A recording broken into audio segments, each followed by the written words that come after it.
Claudia Peiró es licenciada en Historia desde 1990 y se dedica al periodismo. Es redactora y editora en Infobae. Fue productora de radio y televisión para Radio América, ATC, América TV, C5N, entre otros. Redactora de la revista La Primera, en el diario Ámbito Financiero y en Infobae. Obtuvo el premio Santa Clara de Asís 2014 por su cobertura del pontificado de Jorge Bergoglio. Realizó estudios de economía en Nanterre, actualmente colabora con la revista francesa Hérodote, del grupo editorial Bayard, editores del diario católico La Croix, para la cual escribe artículos sobre historia argentina con acento en los lazos entre Argentina y Francia. Traduce también para Infobae los artículos de Heródoto que pueden interesar al público argentino. Claudia empezó la escuela primaria en Francia, donde vivió con su familia y durante la dictadura residió nuevamente allí como exiliada. Toda una historia de vida, Claudia. Sí. Empezamos con el primero. ¿Cómo ves, Claudia, la actual dirigencia política, la situación?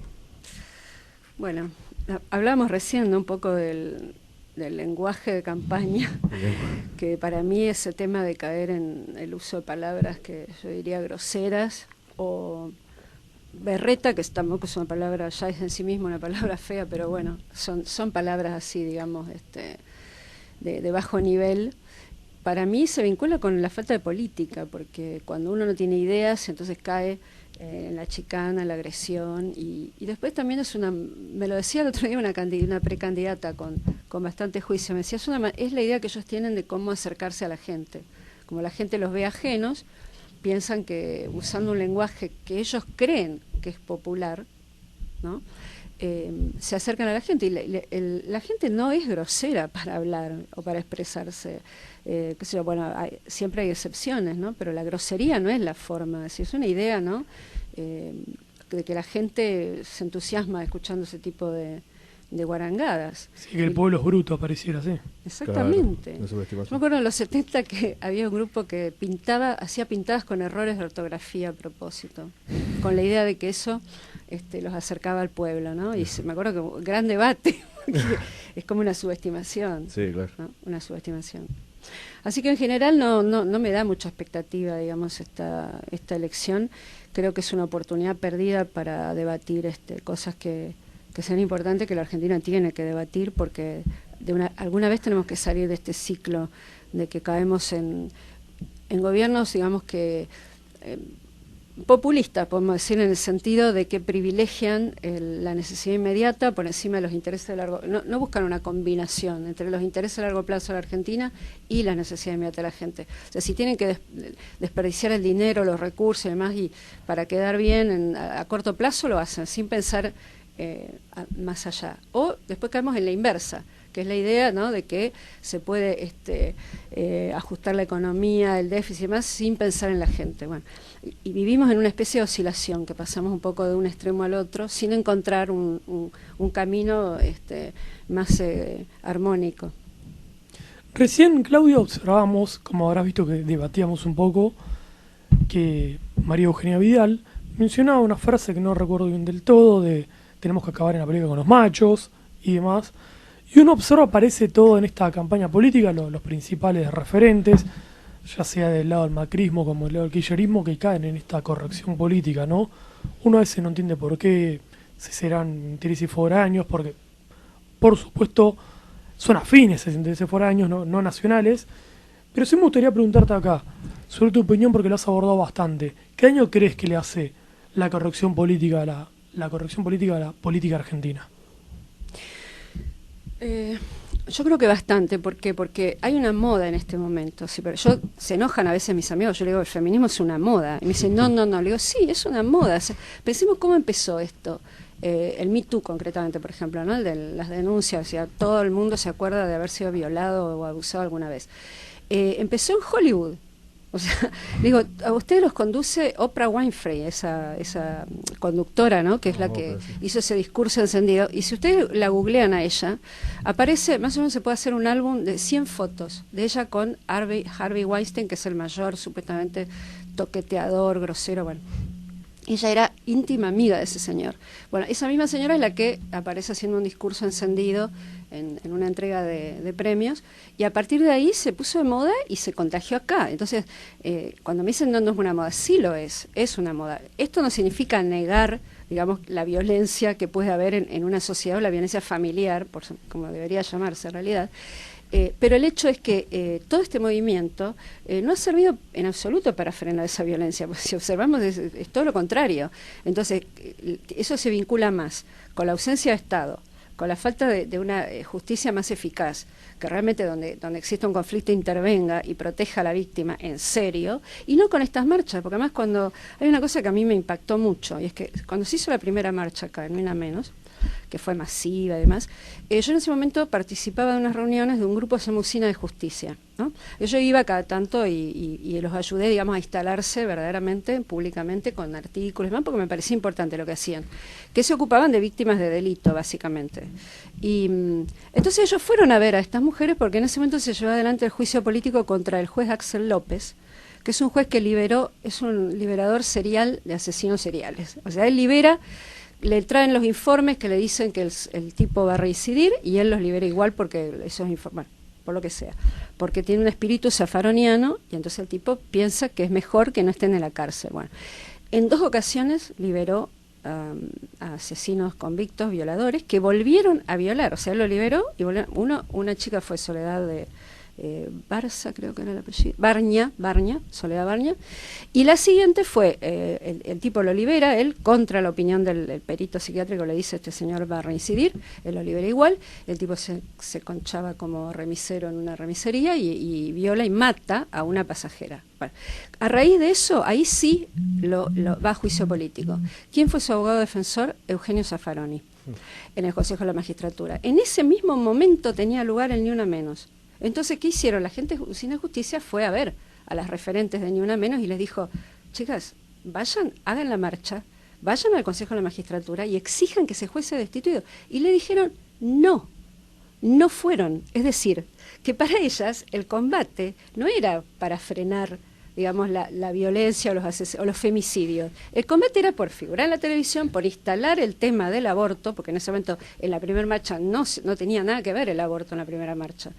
La marcha fue precisamente para pedir justicia por una chica asesinada, que además estaba embarazada, eso, lo más gracioso, que la mató el novio. Bueno, entonces yo digo, son hipócritas, porque ¿cómo puede ser que si vos estás en la calle pidiendo que no maten más mujeres y tenés la oportunidad de presionar legítimamente para que destituyan a un juez que ya lo hizo, el tipo sigue siendo juez, gracias, entre otras cosas, a las referentes de Ni Una Menos que en ese momento se negaron a ir? ¿Por qué? Porque para ellas la ideología está primero, no les preocupa profundamente, habrá excepciones, pero el problema no es las mujeres que mueren, el problema era instalar el feminismo, en los términos que lo entienden ellas, instalar el debate por el aborto legal. Eso era lo que buscaban, y eso lo consiguieron, porque a la segunda marcha, es más, las madres que originalmente estaban en ese pequeño grupo verdaderamente peleando porque se haga justicia con sus hijas, se quejaron de esta situación. La madre de, no me acuerdo la chica de la que mató el portero, bueno, ese era el núcleo inicial. Sí, es cierto, no le gustó.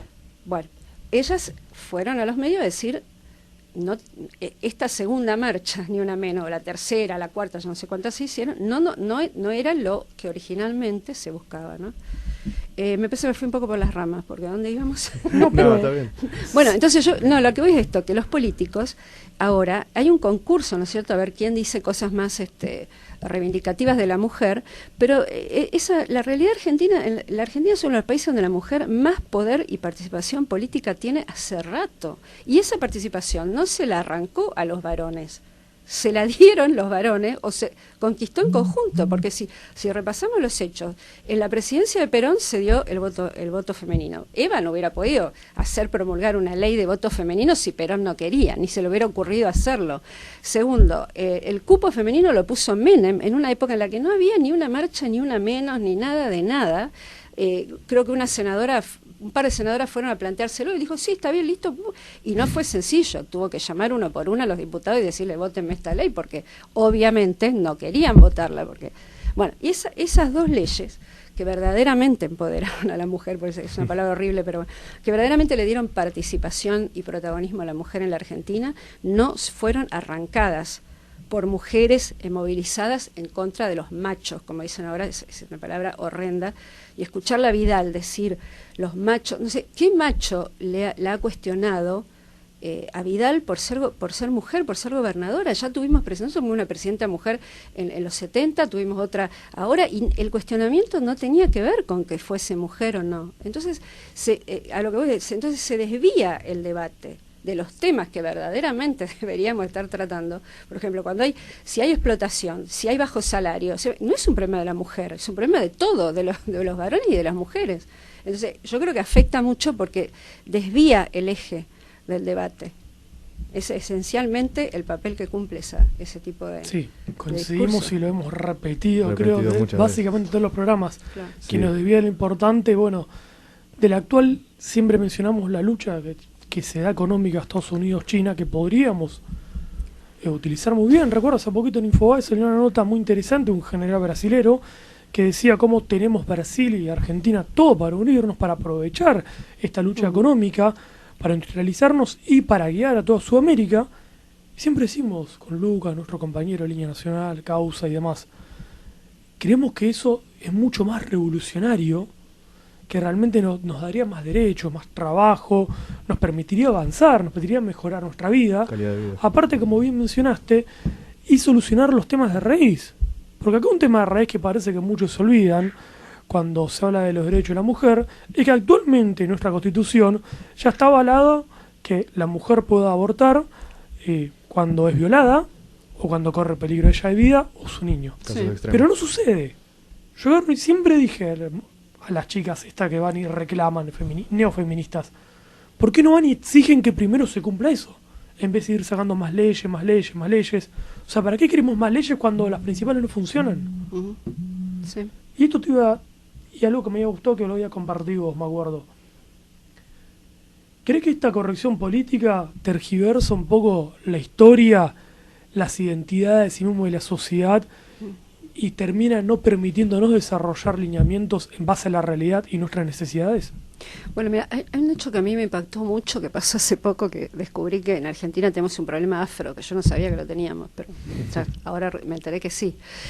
Porque, bien, no sé, la chica está Ángela Torres, que es una cantante, yo tampoco la tenía muy en el foco, pero bueno, me enteré que es una cantante jovencita, que es la nieta de Lolita Torres, ¿no?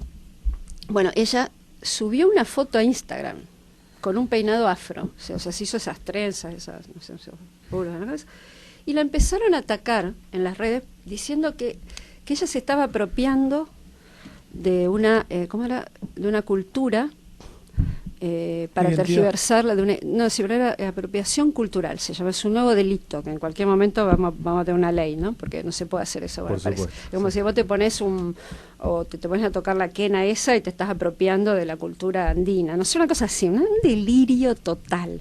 La trataron de blanca, millonaria, opresora, porque si sos blanco y millonario, como supone que es esta chica, que no sé si ya será millonaria, pero bueno, lo dudo, pero no importa, opresora.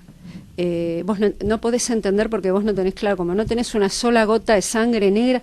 Yo, pero estamos locos. O sea, entonces yo hice una nota sobre eso y me empezaron a tratar de racista a mí también, diciéndome además que yo no entendía porque yo no tenía sangre negra. Y voy a decir que no es verdad, porque quiero decir, mi abuelo, por ejemplo, el argentino, si a los argentinos nos hacen el ADN, el resultado puede ser, no sé, la sorpresa que se pueden llevar. Siempre mestizo. ¿No es cierto? Porque empezando por el mestizaje, que de hecho existió gracias a la política de los españoles, porque los españoles promovieron el mestizaje. Claro. Aparte se supone que para ellos no existe las razas, ¿o no? Bueno, ¿Me llama la atención eso?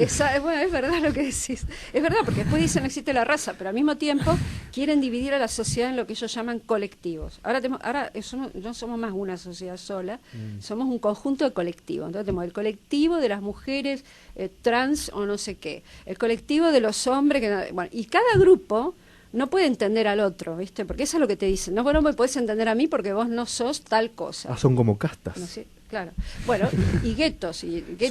Bueno, y a raíz de este debate yo decía, no, porque cuando una vez una hermana mía en Estados Unidos te hacen un ADN que no sé si será real o no. El genético, sí. El genético, bueno. Y mi hermana se lo hizo y le salió un poco de sangre negra. ¿Por qué? Porque, es decir, magrebina en realidad, ¿no? Porque del norte de África. Porque mi abuelo, que era valenciano, tenía una pinta, como decimos nosotros, de turco, o sea, de árabe. digamos, ¿no? Impresionante, ¿por qué? Porque en España los árabes, ¿cuántos siglos estuvieron ahí tranquilamente campeando? Entonces, Sí, es lógico, un 4 montón por de lo menos. españoles seguramente tienen sangre, ni hablar de los sicilianos. Los sicilianos, por ejemplo, no sé, hay sicilianos que son petizos, morochos, y otros que son altos, ¿por qué? Porque por ahí pasó todo el mundo, los vikingos, bueno. Sí, Entonces, la Argentina, que es un país, digamos, donde sobre la base indígena se instalaron los europeos, españoles, y después, sobre todo, bueno, italianos y más españoles y franceses. Me enteré ahora que este país fue el mayor destino de migración francesa después, sin contar las colonias de ellos. Cosa que me sorprendió. Me dijo que había 300.000 franceses vinieron acá, que no es poco. Bueno, es decir, entonces es ridículo eso. Ni siquiera puedes asegurar que un argentino no tiene algo de sangre árabe, judía, y bueno, Claro. o sea, lo que hace a la riqueza, lo que siempre hizo la riqueza de la Argentina, que es una sociedad sin conflictos raciales graves, sin que se homogeneizó bastante a pesar, digamos, de la mezcla. Ahora lo ponemos en cuestión inventando que tuvimos un problema afro. Yo decía, pero ¿dónde está el problema afro? Es decir, el problema es que no hubo negros, es decir, hubo, pero una cantidad, si acá no hubo un sistema afortunadamente, de explotación agrícola o minera que requiriera mano de obra masiva, esclava, ¿no?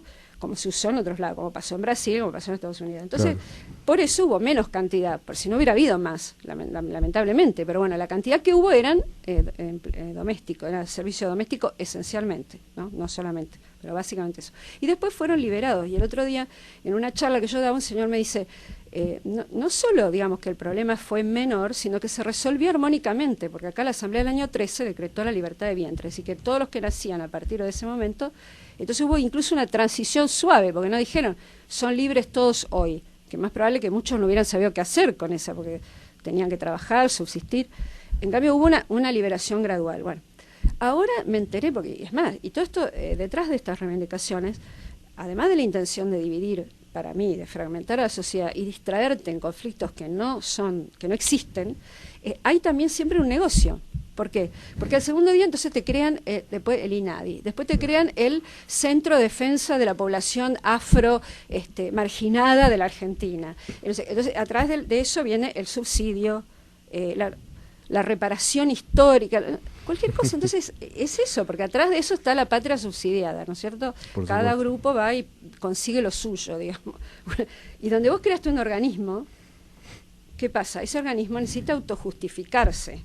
Entonces, para autojustificarse empiezan a decir, por ejemplo, Secretaría de la Mujer. ¿Por qué tiene que haber una Secretaría de la Mujer en todos los municipios? Ahora, por ejemplo, el otro día una chica me decía en el gremio, no sé qué, estoy luchando para que no creen en una Secretaría de la Mujer. Porque entonces, ¿qué eso es un bicho aparte? No está en la sociedad. Yo me voy a tomar en serio el feminismo el día que las feministas me digan, nuestro objetivo es eliminar el Día de la Mujer. Bueno, de ahí voy a empezar a pensar que tienen algo en la cabeza serio, porque hasta ahora... Es decir, ¿por qué tiene que haber Día de la Mujer? No, es bien. Es Día del perro, Día del gato, Día del caballo y Día de la Mujer. Entonces, al final son contradictorios con su propio planteo. Lucas, vamos a un corte, enseguida volvemos y seguimos hablando un poco de la lucha de género. No se olviden suscribirse a nuestro canal.